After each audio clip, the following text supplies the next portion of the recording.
Wali Situmorang dengan NIM 06091382126077, Prodi Pendidikan Biologi Universitas Sriwijaya kelas Palembang. Nah, adapun video ini untuk memenuhi tugas akhir mata kuliah Micro Teaching yang diampu oleh Ibu dosen pembimbing yaitu Dr. Elmayanti, SPD MSI. Selamat menyaksikan.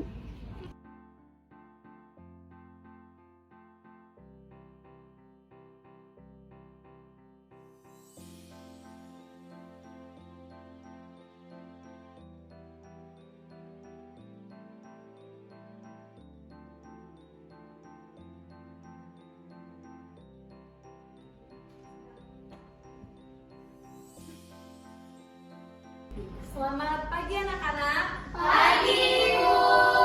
Semangat sekali ya. Iya, Bu. Bagaimana kabarnya hari ini, sehat semua kan? Sehat, Bu. Baiklah, sebelum kita memulai pembelajaran, tolong Debbie pimpin doa. Baiklah, teman-teman sekalian, sebelum kita memulai pembelajaran kita pada hari ini, ada baik kita berdoa menurut kepercayaan masing-masing. Berdoa mulai. Berdoa selesai. Baiklah, ada temannya yang tidak hadir? Hanya semua, Ibu. Sekali ya, baiklah. Kita akan langsung saja masuk ke dalam materi kita hari ini, yaitu tentang jamur atau fungi. Ini tujuan pembelajaran kita adalah setelah kita mempelajari tentang jamur ini, peserta didik mampu mengelompokkan jamur berdasarkan divisi dan ciri morfologinya serta mengaitkan peranan jamur dalam kehidupan kita sehari-hari. Nah, sebelum kan materinya sudah Ibu berikan, kita akan sebelum kita mulai pembelajaran kita akan pretest terlebih dahulu. Ya, Bu. Pengerjaan pretestnya 1 menit ya anak-anak. Ya, Bu.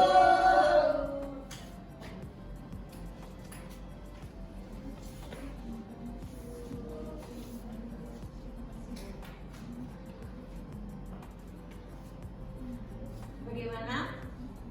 Belum, Bu. Sebentar. Tolong Winda kumpulkan soal pretest temannya yang sudah selesai. Sudah selesai semua kan? Sudah, Bu.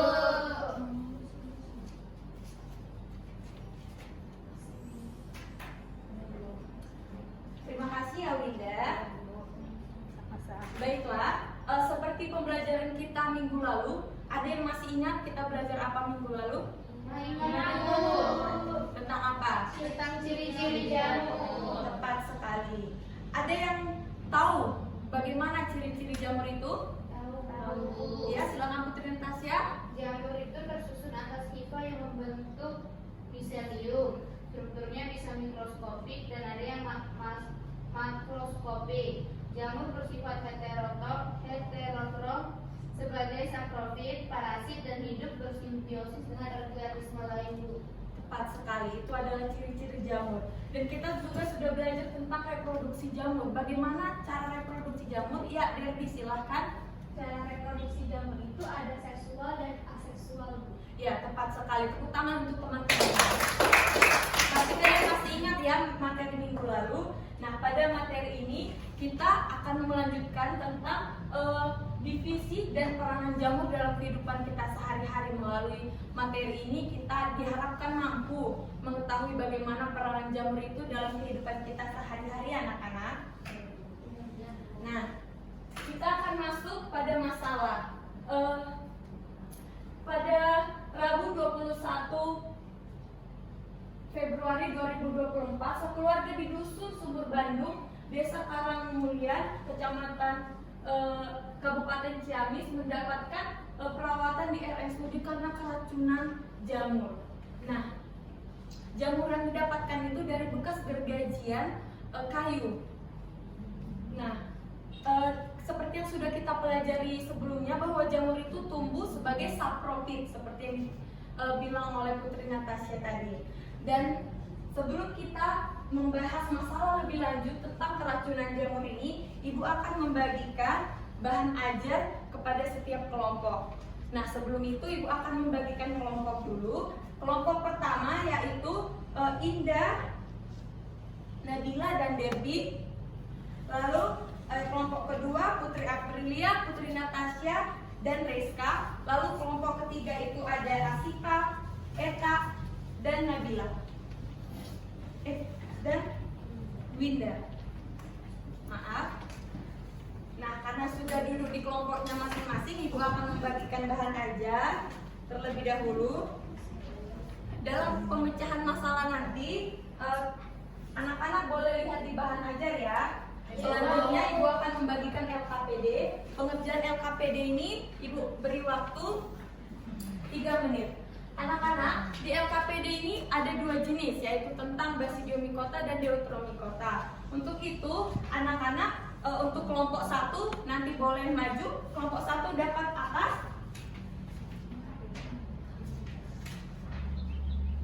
dapat zigomikota. Nah, kelompok 1 akan mempresentasikan zigomikota dan kelompok 2 akan menanggapi. Lalu kelompok 3 mendapatkan basidiomikota dan kelompok 2 akan menanggapi juga. Pengerjaannya mulai dari sekarang selama 2 menit. Bagaimana? Ada kesulitan?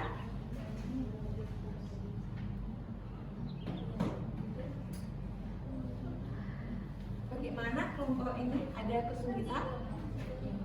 Nah, kelompok ini apakah ada yang perlu dibantu?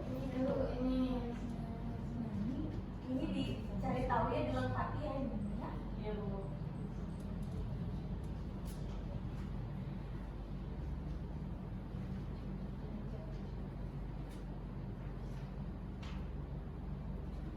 Bagaimana? Tunggu Bu, belum Bu. Nanti di dalam kalian presentasi LKPD, Ibu sudah menyiapkan media tiruan yang akan dijelaskan, karena di LKPD itu ada bagian-bagian yang tidak lengkap ya, boleh ditunjuk di sini anak-anak. Bagaimana? Kelompok 1 sudah siap? Siap Bu. Oke, silahkan maju ke depan duluan. Kalian ke bagian yang zigomikota.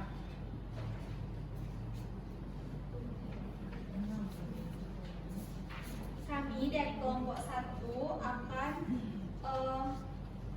mempresentasikan hasil diskusi kami. Ya.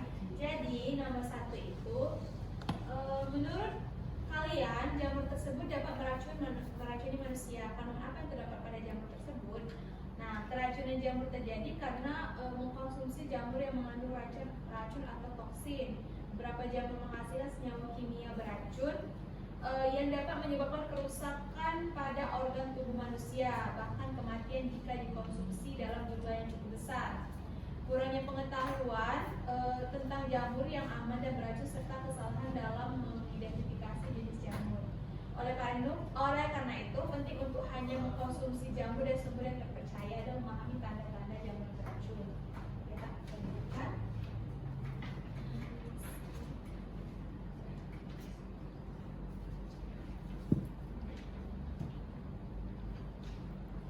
Baiklah, kami akan menjawab pertanyaan nomor 2, yang dimana pertanyaan nomor 2 ini mengisi kolom yang kosong. Iya, Bu. Jadi di sini ada hiparizoid, di bagian sini adalah spora monofor, di bagian atas ini adalah sporanium, dan ini merupakan spora, dan di bagian bawah ini adalah hipastomon. Ya.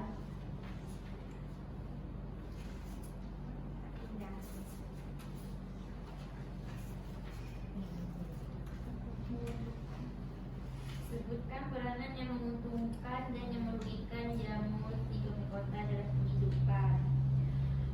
Zigomikota dalam kehidupan menguntungkan. Rhizopus oleosporus dan Rhizopus oleoidea merupakan jamur yang membantu dalam pembuatan tempe. Yang merugikan itu Tinea versicolor, menyebabkan penyakit pada kulit.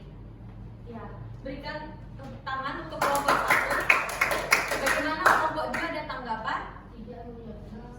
Sama semua ya. Oke, kelompok 3 silakan maju untuk basidiomikota. Baik Bu.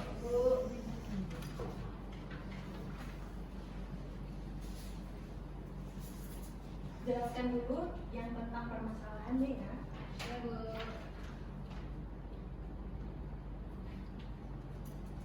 Baiklah teman-teman, kami dari kelompok 3 akan mempresentasikan Di mana yang pertama, menurut kalian jamur tersebut dapat meracuni manusia? Kandungan apa yang terdapat pada jamur tersebut? Kandungannya yaitu jamur tersebut mengandung racun atau toksin. Beberapa jamur menghasilkan senyawa kimia beracun yang dapat menyebabkan kerusakan pada organ tubuh manusia, bahkan kematian jika dikonsumsi dalam jumlah yang cukup besar. Selanjutnya itu ada bagian-bagian dari jamur merang atau Volvarella volcacea. Nah, di sini Ini yang pertama itu ada tudung, yang kedua itu ada cincin di sini, yang ketiga itu ada miselium, yang di sini ada lamela. Ya, baiklah itu adalah bagian-bagian dari jamur tersebut. Selanjutnya untuk peranan jamur Basidiomycota akan dijelaskan oleh Linda.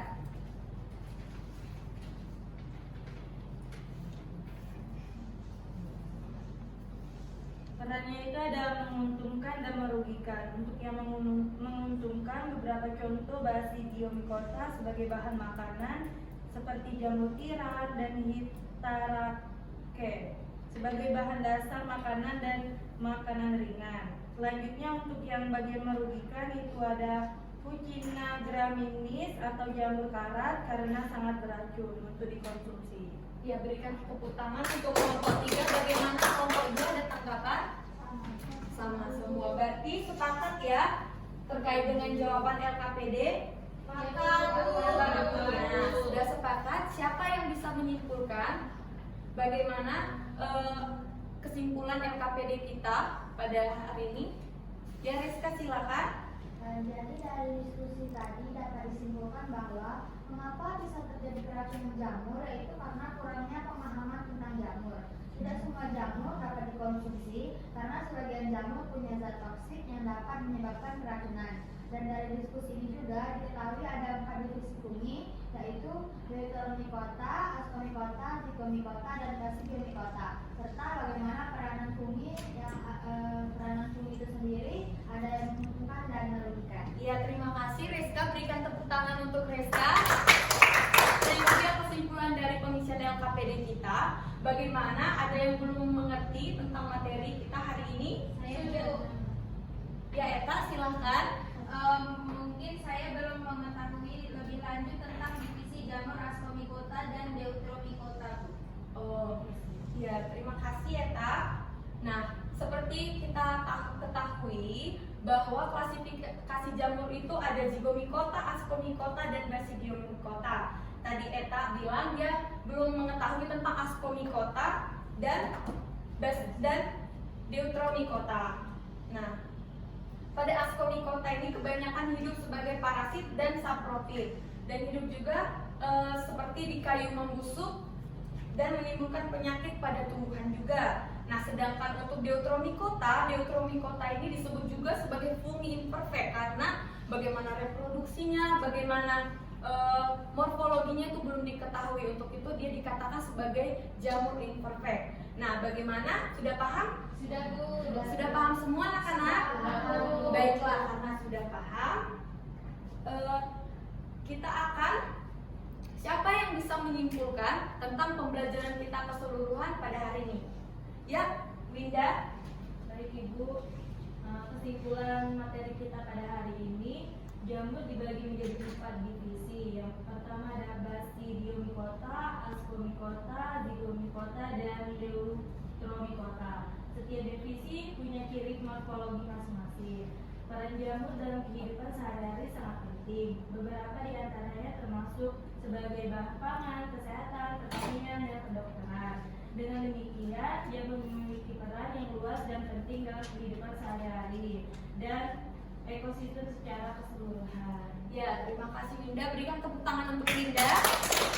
Nah, sekarang sudah paham semua dan sudah mampu menyimpulkan, Ibu akan memberikan post test dan ini akan menguji bagaimana kepahaman kalian tentang materi kita, yaitu tentang divisi jamur dan peranannya dalam kehidupan sehari-hari ya. Pengerjaannya ini selama 2 menit ya anak-anak. Ya, Bu. Baik, diisi secara baik ya. Sudah Bu. Sudah? Sudah. Wah, cepat sekali ya. Baik, biar ibu yang kumpulkan. Ya, tunggu ya. Terima kasih Bu. Baiklah. Ini akan ibu nilai dan ibu akan bagikan nanti hasilnya ya. Baiklah. Bagaimana pembelajaran kita hari ini? Apakah menyenangkan? Baiklah, terima kasih atas feedback yang sangat baik ini. Jangan lupa juga, karena minggu depan kita sudah masuk materi baru, yaitu tentang keanekaragaman hayati. Untuk materinya nanti ibu akan kirim di WA group kita dan dipelajari ya untuk minggu depannya, karena setiap kita masuk pembelajaran kita akan mengadakan pretest terlebih dahulu. Ya sudah, mungkin sekian materi pembelajaran kita hari ini. Ibu akhiri, terima kasih.